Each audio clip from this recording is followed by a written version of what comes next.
At least we've got clothes on. So that's us live with James, live at 5 with James. So for the month of November, I decided to commit to challenging myself to doing these live vlogs again. Something that I really don't like doing, but I feel that people could be doing with some hope right now and getting the message right now. And I've known James, he's a therapist in Englandshire, south of the border. And we've got some men on this month talking about men's health and men's mental health. And James is working as a therapist in England. So I hand you over to James, who's going to share some of his insights and his experience in working within the therapeutic arena with men or women. But, here we go. Yeah, hello, Ross. Thanks very much for having me on. Yeah, I work with men, women, children, whatever. I know a lot of therapists like to specialise in a certain area. I don't mind. I just tend to go with what the work is. Yeah. It's very varied. We're all human beings, and we all need a bit of help from time to time, and that's fine. If I could convey one thing to people, it's there's no shame asking for a bit of help. Believe me, I needed it. I've probably done more therapy on myself than I've done on any client, believe me. And I think a lot of therapists, that's probably the case. And the great thing is there are therapies out there now that can free you from your old story. You're not stuck with the way you're feeling. It isn't a life sentence. Some things can be done relatively quickly, and some things need a bit more work. And ultimately, that's the client's responsibility. But when you ask for help and you get some help, or even if you do some self-help work, what have you, even if it's you start to make small changes in your life, over time, they're going to add up to the bigger change that you want. Me personally, I think that all of the problems are from trauma. I've drawn a little, now give me a break, my drawing's not so great, but I've got this little picture. Let me just see it. Where do I get that with the camera? And it's a trauma tree. Now, I'm sure Ross is aware of this. And basically, it says that a lot of stuff grows from the traumatic event. Now, and there are many therapies and ways of thinking that would agree with this. But I know from my own point of view, when I had anxiety when I was younger, and I had OCD, which was loads of fun, that came from a specific time in my life. And I had to do a lot of work on that to make it sit back. I also did some other work with detoxing against heavy metals and all sorts of stuff. And it doesn't really matter what you have to do. You almost have to think to yourself, okay, I want to create a change. And I just thought to myself, I'm going to do whatever it takes, WEIT, whatever it takes. And it doesn't mean you have to be perfect, because we're not. But you can have a real good go at implementing changes in your life that are going to create the results you want. And whether that's, stop drinking either for good or for a while or what have you. If you have a hedonistic lifestyle, calm down, start getting more sleep, start eating better, I love what Ross is doing out in nature. Honestly, I've said it before and I'll say it again. If I was closer, I would come up there. Actually, when you're up and running, I'll tell you what I do. I'll come on up. When you're all up and running, I'll come up and do a bit, because that's going to be so good. It's just so beautiful. Yeah, but change is possible for all of us. And that's what I want to say. There are some great therapies out there that are much faster than some of the old stuff. I mean, I'm a massive fan of the Havening techniques created by Dr. Ron Rudin. Ross is a fellow practitioner, and there's quite a few of us out there now. It's spreading slowly around the world. But the results that was where I met you. Or did I... Yeah. When was that? 2015, 2016, something like that. I'm going to tell you something funny, but I had a young guy on the other night there called Kevin Boyle sharing his story, and I was down in my office, and my Havening certificate fell off the wall and landed on a candle. And yeah. and started going on fire during the live, right? And I looked at it, and I went down and met them in June 2013. Wow. That was over 7 years ago. That's when it first started. That's really early doors. Where does time go? Where does it go? Like that. But time is a luxury. Indeed it is. Sorry, I pulled you away there. You're a fan. You work with that a lot with your clients. Yeah, I like that because, don't get me wrong, there are many great therapies out there. The way my brain works, I'm quite kinesthetic, so a therapy that works with feel is great for me. And I've just used it for stuff that's so diverse. I mean, earlier today, I was helping a woman who was worried about bringing a baby to full term, and before she'd miscarried, and she was worried about that. And we managed to take away all the fears about that, which obviously creates a much better environment for when she does have a baby, and that's so much better.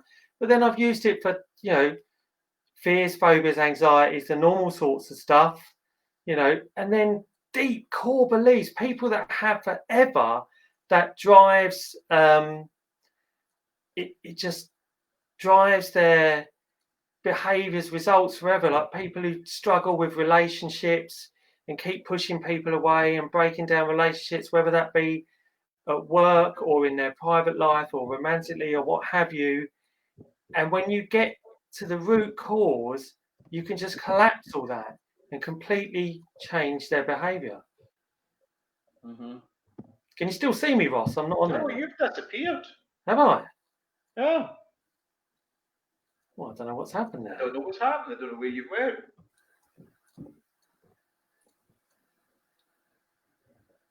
And there was you saying it was working so well. Can you click? See if you got. Can you see yourself at all? No, not at all. Oh, that's funny. Hold on.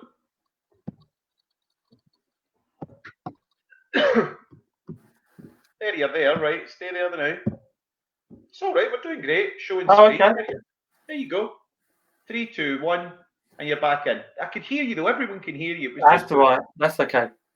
Yeah. So just that's my message. When I get, as I'm sure you do yourself, that quite often the first line of a client inquiry is, "I've got this. Do you think you can help me?" And many people think they can't be helped, and they really can. With almost anything that's going on, you can help. And sometimes you can smash it straight away, and sometimes, like I say, it needs more work and other stuff has to happen and other changes in their lives. But it can be done, and that's just a wonderful thing to do. And there are other great therapies out there as well. There's another one I like called BWRT, which stands for Brain Working Recursive Therapy. Yet again, they're always made by these, genius people. Havening is Dr. Ron Rudin, and BWRT. Oh, blimey, my mind's gone blank now. I can see him, Terence Watts. Lovely guy, and created a therapy on the back of an article he read about,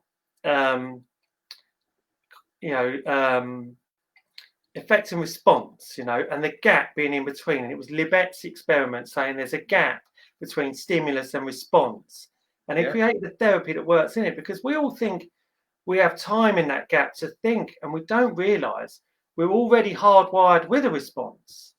As he says, if I threw a tennis ball at you, you'd probably put your hands out and try and catch it. Mm-hmm. If I threw a brick, you'd probably jump out of the way, and you're not thinking about that. And that's what's happening when we're going through our lives. Stuff happens, new stimuluses, and we just react. And we think, oh, I thought about that, but you didn't. And to be able to change patterns like that is just great, because yourself, after you work with clients, they just say, well, that old thing, I don't even think about that anymore. I haven't even thought about the problem. Liberated. Yeah. I mean, that's just life-changing, isn't it? Yeah, absolutely. Absolutely So life-changing. you're in work and you're in lockdown right now. How is that down there? What is life like in lockdown? Well, it's not as much fun, obviously. I mean, people are supposed to be. One thing you talk about repeatedly, and you're so right, is that life's about connection. And suicide rates are up. Depression up, anxiety up. Yeah. Let alone people who have got any sort of medical condition that can't get to a hospital, and the rest of it's closed down. So there's certainly the feeling of like a bit of a pressure cooker, really, and everyone feeling more stressed than usual. And then the uncertainty of the future. I mean, you've always got that. Yes. But now, I mean, I certainly don't want to be the purveyor of doom and gloom, but I think we're certainly going to have more unemployment and all other troubles. There are times when I'm thinking to myself, with the lockdown and everything else, is the cure worse than the disease? But only time will tell. I'm sure people are going to look back in 10, 20 years' time and look back at this time now and say, well, we could have done this and we could have done that. But hindsight's a wonderful thing, isn't it? I studied a chap called Robert Sapolsky. Have you heard of Robert Sapolsky? No, I haven't. No, and he spoke a lot about a thing called Dutch.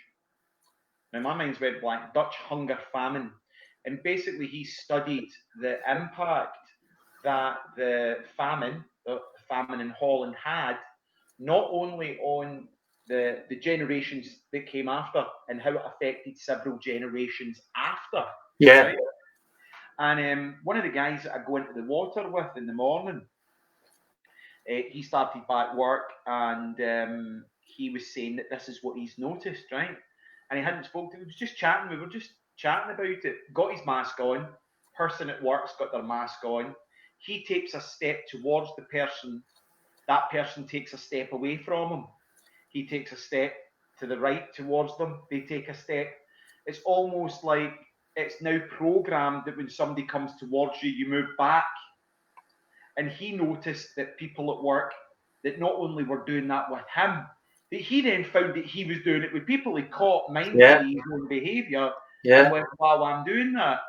And it's like the study of that Dutch hunger famine, I think, as you're saying, in 15 years, the impact, I mean, child development, the psychosexual stages of development through child's, and they're looking at their mum, I don't know, say 20% of the day, if they're out in a pram, facing looking at their mum, or they're in a wee thing and they're looking at their mum, and when their mum's out, their mum's got this mask on. So the child at 6 months old, 9 months old, 1 year old, 18 months old is looking at a mum that's now masked and not getting to read the micro expressions of love, connection and nourishment, etc., etc., etc. And I think 15 years, 20 years from now, you could do a PhD on the aftermath of COVID-19. So without a doubt, it's really interesting what you said there about that being passed through the generations, the epigenetic trail that it leaves. I mean, I've worked with people who have had eating disorders, and when you look back at their past, I worked with one Jewish girl who had an eating disorder, and she had relatives that had been in concentration camps. Mm-hmm. And that left its mark like 2 or 3 generations later. Oh. So who knows what this would do. Now, obviously, I still want to get back to the point that everything can be changed, everything can be stopped, but the vast majority of people don't have therapy and don't have self-work and don't what have you. And it always strikes me as ironic, really, because most people are genuinely aware of their own physical health. Let's face it, it's supposing it with someone, say, I don't know, putting on weight, for example. You'd notice, say, if your trouser waist size went 32, 34, 36, 38, 40, 42, you might think to myself, wow, I better do some of that. Yet, if you, I don't know, have quite a stressful life, stressful job, what have you, financial stresses, whatever it is, family commitments, and it was becoming more and more stressful, you might just think, oh, I've got to suck it up, I've got to get through this, I've got to keep going and what have you. And yet what you really needed was a bit of help to just change the way your mind reacts to the whole situation and feel completely different. So you'd be more resourceful for everyone else in your life and yourself who really needed, everything that you can do. Isn't it interesting, though, that the personal trainer world has now become a big circuit, right? And people wouldn't think twice about going and spending the money on a personal trainer to fix their body, but they're still in a toxic relationship with a partner at home. They're still in a toxic relationship with themselves. They might be addressing the issue of the perhaps being overweight or out of shape, but they're not addressing the vast cavern of a hole or void that's inside them that caused them to actually turn into that in the first place. Ross, I couldn't have said it any better. You've absolutely nailed it. Absolutely nailed it. People will quite happily hold the badge of saying, look, I did a workout with Jackie today. It's brilliant. 2 sessions a week, blah, blah, blah. How many people do you know who jump up and say, fantastic, I'm working with a therapist? There's still stigma there. Now, there's less than there was, and that's great. And I think it's wonderful to see even like members of the royal family and whatever, everyone talking about it. Ideally, I wish there was more. Ideally, I wish there was more available for free, but we got what we got. At least we got more than we used to have. So look on the bright side, and it works better than it used to, and that's good. But like you say, I think it's as old as the hills: healthy body, healthy mind, and vice versa. And vice versa. It's almost like it's worth taking stock of yourself. Where am I at? What am I doing? How do I feel? What sort of results am I getting? What patterns do I see in my life that I'd like to change, and taking action on them? And many people do, which is great. I know I have, you have, and so many others, thousands, millions of others have. And it's not easy. And it's not easy for everyone. Like I say, some stuff can be fixed quite quickly. Some stuff can't. Some stuff takes a while, and it's nobody's fault. That's another thing. There is guilt and shame and all this stuff attached to it. It's nobody's fault. You didn't ask for it. You didn't ask for it. Okay, so maybe you started off drinking heavily, or maybe you started, and you became a drug addict and what have you. But I'm sure there was trauma driving that. Absolutely, 100%. It's not your fault. It's all reaction. It's when I get people coming to see me, they're like, "Oh, I've done this, I've done that. Have I wrecked myself?" And I'm like, "Listen, it's not who you are. It's something you've been doing, and that can be changed." Just like when people ring me up and they say, "I'm depressed," and I say, "Look, I don't mean to argue with you, but you're not." And they go, "What do you mean I'm not depressed?" I'm like, "You're doing depression." They say, "Well, what do you mean?" I say, "Well, just like you could do happy or excited, you're doing depression. You're stuck in a rut. You need some help. Don't worry, we'll get you out of it." And even when you talk to people about changing their diet, so like all of the depressive, every single depressive I work with, I will say, I want you to start taking some magnesium. And personally, I'm a big fan of a magnesium oil spray because magnesium absorbs better through the skin than it is through the gut. You get them on that, and straight away, the nervous system starts getting a rest. It helps with cellular repair. The way we farm these days with intense farming. I mean, years ago, we used to have one field in the 4 out for fallow. Now we don't get that. Everything's squirted in glyphosate. Great. And so we haven't got the same nutrients going into the soil. Then that's not going into us. And then what you eat is how you feel.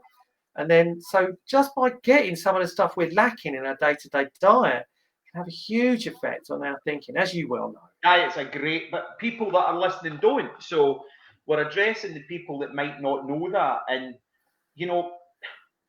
so just before, so I had a half day today. I finished at like 12:30, and my last minute decision, my mate Francis, and went and done a few jobs that I needed to get done around about the new business I'm starting anyway. Long story short, but him and I did a live, and basically we were talking about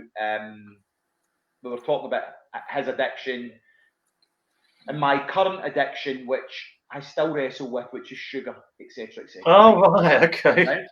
So I'm now like 10 days into my sugar sobriety, if you like, right? But after I left Frank and I came home and I got home, I went and walked the dog before I was meeting up with you tonight at 5 o'clock.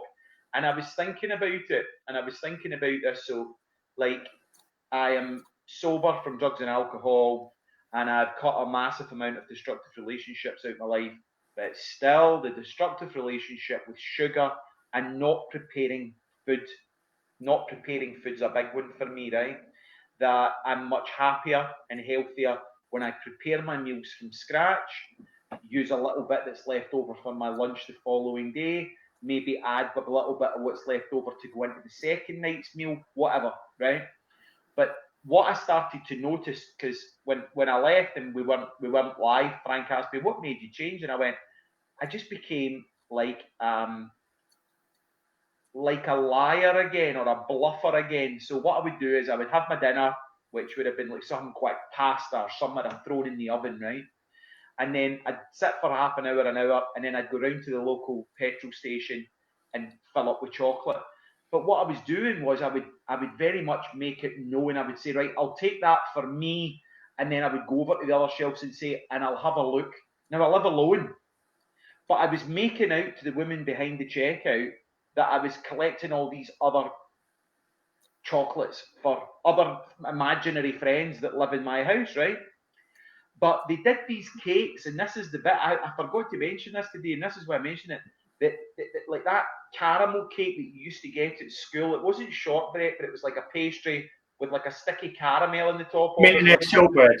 Oh, wow, right. Well, they started selling that, and it came in a little silver tray. Okay. So, right. So I would come out the petrol station loaded with dairy milk and Ritter Sports and all the sweeties of the day, right? And I would be bursting the packet of this caramel cake open as I'm getting to the car. I wouldn't even have the car started, but it was out.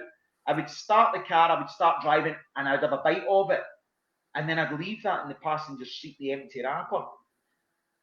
There was 3 empty wrappers in that car, and it was on like the 4th day that I was going to take a bite into doing the same behaviour, and I looked over at the passenger seat, and I was so disgusted in myself, like completely.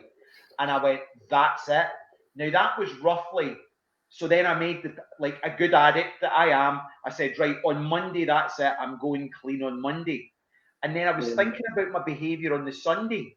It was like I stocked up for Armageddon happening on the Sunday. It was like I ate enough chocolate, sugar, carbohydrate, went for pizza, ate everybody else's ice cream that didn't finish it, right? Came home, was eating sweets and all the rest of it, right? Blah, blah, blah, blah, blah. I could have put myself into a diabetic coma. And now I'm day 11 into organic, green juices, had a colon cleanse, back on track until the next time. And I've interjected in your space here, but what we eat has a massive effect on our mental health. And you know, you're saying, Ross, you know this, but people that are listening don't. I've just shared with people to listen that it doesn't matter how qualified you are, how good you are at your job, how whatever you are, we all make mistakes, we all get it wrong, and it's like, well, funny you say. I've got a note written down here, and it says exactly that. It says, we all have stuff. I don't care who you are. I've got stuff. You've got stuff. Everybody's got stuff. Why? Because we're human. Okay, and that's fine. And that's fine. They're not to be demonized. When you said like you felt disgusted with yourself, I'd be telling you, you know, not to, and just realize, well, I had a moment of realization. Hang on a minute, this isn't really moving me forwards, helping me. Call it what you will. I want to change that behavior. I'd take the shame out of it and just say, okay, I'm going to change. You know, but also that you don't have to be perfect. If you wanted the occasional chocolate bar, fine. I know you've got to go total. Okay, well then that's the strategy that works for you then, Ross. That's fine. I can't do that. I've tried it over and over so again. If you have 1, would you have 5? Okay, fair enough. Then that's not the strategy. I'll open the door and let them all in. Come on, party at mine. Yeah. No one's home, party at mine. Like you said, we're all different. Yeah. We're all different. So like, I can have the occasional beer, and I don't have a problem with alcohol. But when I was younger, I was the party animal. I mean, I worked as a nightclub DJ and lived in Ibiza, so you can imagine what I was up to. And so I had to close the door on that part of my life and distance myself from those people and say, that's the only way I'm going to close that chapter, is to completely change. And I did that. And it wasn't easy to do, but I did it. everyone can change, you know. Going back to the food stuff, it's just so massive. The three things I recommend to people more than anything else is just a basic vitamin B complex, some omega-3 oils, and the magnesium oil spray. Now, with the omega-3, 3 and 6 compete for the same receptor in the body. So you have to have 3 on its own, and just 3, and you need to have it like 20, 30 minutes before. So like cereal, for example, is loaded with omega-6. So if you like for breakfast, you do have cereal, which I'm not a fan of, then you need to have that omega-3 half an hour. So I'd have some first thing in the morning, last thing at night. Now, it actually helps that all 14 regions of the brain communicate with each other better. They've done some studies on this with schizophrenics, and it's calmed them down. For some, it's like just sorted the problem like that. I'm not saying it's going to work for everyone, but when you start eating so much better, I've done some talks for a group. Oh, blimey, I'm forgetting the name of it now, but it was like a natural medicine group, and it was doctors, loads and loads of GPs and specialist doctors getting back to basics about food and what food does for stopping diseases, getting rid of disease, preventative medicine by eating well, getting your sleep. I mean, how many people do not get 8 hours sleep? That's what we're designed for. I mean, I remember watching a hero of mine, Arnold Schwarzenegger, saying, sleep faster. You can't. Okay, you need cellular repair, and especially if you're struggling with some mental health issues, you really need that sleep. Okay, and the better quality sleep you get, the better. Magnesium oil help you sleep better. Omega-3s help you sleep better, and the B complex, all of these calm your nervous system down, you know. And there's loads of different ways of doing it. You could have like an Epsom salt bath or what have you, all sorts of stuff, and your nervous system gets such a relaxed that supposing you do feel symptoms coming up like that, you could do something for a while and they just all sort of ease off for a long So why time. do you think men struggle with self-care? Why do you Great think we're in question. November? We're in November.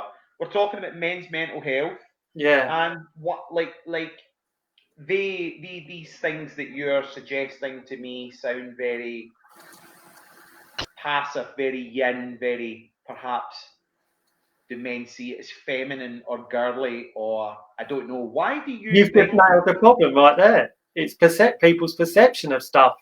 You know, people's perception. Are we all supposed to be Clint Eastwood? Not say a word, give everyone a slap, and any problem, keep it yourself. You know, that is the generation, especially Brits. You know, that's what we're like. What do we do? Everything's going great, have a beer. Everything's going bad, have a beer. You know, or what have you. And that's how we've been for generations. So it's perceived. And many women I talk to will like a man, you know, never talks about his problems and what have you. And that's fine to a degree. If you've got no problems, then that's fine. But I would argue that everyone has. And really, isn't it better for that individual to be fully functioning and free of those troubles? So rather than bottling someone up and having it for life, isn't it better to go get the help or do whatever you've got to do to create the solution you want and feel happier for your whole life? I mean, I had a conversation with my mum this week about her father, my granddad on her side. And she quite often says that he used to swear a lot. She tells a story about once when he was fixing something for her, I forget, like a pair of shoes or whatever, and he said the F word 60 times in like 10 minutes. Okay, yeah, that's a lot. Like, I mean, that I can let the F bomb go sometimes, but that's a lot. I'd never swear that much, but I'm not saying why. But we don't realise that when I asked her what was he like, and she said, well, he could also have fun. And I said, well, maybe it's the fact he had to go to war. He went and served in North Africa. Maybe he could have had PTSD. We just don't know people's stories. And she said, well, I know he had a horrific childhood. And I'm like, well, there you go. There you go. We're back to cause and effect. And if, you know, the therapies now that are so revolutionary would have been available then, and more people felt that they could take it just as easy as they could take a gym class, that would have affected not only his life, but his wife's life, you know, my mum and her brothers and sisters, our lives, and everyone's. So it has that huge ripple effect, not like a ripple, almost like a tsunami, that affects so many people. As the saying goes, hurt people hurt people. There's a lot of hurt in the world right now. Yeah. A lot of people hurting. There's a lot of disconnection, though. And I'm listening to you and I'm thinking, and I'm very, very much on trauma and the trauma impact on addiction. And I have been speaking about that for goodness 10 or 15 years. And, it's got trendy now to start talking about trauma and the impact of trauma and addiction. But,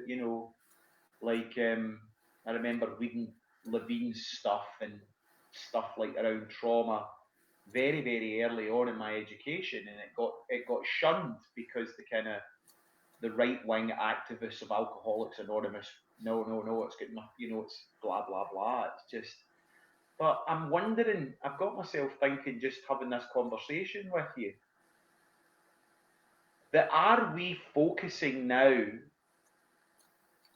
so much on the trauma rather than just dealing with creating connection?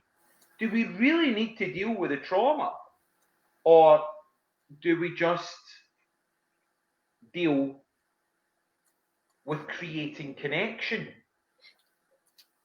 That's a great question, Ross. Personally, I prefer more of a two-pronged approach. Why not both? Let's remove the trauma, then that's done, and then it might take a while to create the new behaviors that you want and need that are going to give you the life where you'll be more relaxed and happy and be able to make the social connections or any sort of connection that you want in your life. Yes. I'm just thinking. You've just got my brain working. I'll give it some thought. I'll give it that. That's it. Thinking's never a bad thing as long as it's positive. It's great. I mean, I love listening to other people, and it's like the old saying, "No one wins an argument." Years ago, when I was younger, I would be argumentative, and now I do a much better job of listening than I used to, rather than just waiting to say something like we often can do. Actually listening and to really trying to think, where is this person coming from? What am I not hearing? What have I got to learn here? What experience? What can I take out of this? And really understanding. And I think that's good for all of us. Yeah, definitely. That's a good thing to leave it on. So I know you're busy at 6, and this was for Men's Mental Health, and James has came on. You want to share your website in England, Shire? Yeah. Okay. My website is James Hymers. That's HYMERS.com. Or you can find me on Instagram and just put in James the Therapist, and then I'm on there. Listen, Ross, it's been fantastic being on. I'm definitely going to hook up with you. Do you know what? I might, when the lockdown's over and whatever, when your business up and running, I'm going to come up. The Land Rover and the being out, and you might even get me in that cold water. I don't know if I'll do 10 minutes, but I'll get in. I'm not quite as big as you. It'll be up and running by, I'm focusing on my up and running date as March/April 2021 to be more fully encompassing for 2022, 2023. But wow. Well, it's springtime, yeah. I'll be coming up. If you've got room for one more, I'll come and see you. Lovely to see you, and thank you very much for your time. And anytime. Movember, speak a little and listen more. Thanks very much. Thanks very much, Ross. Bye-bye. Bye-bye.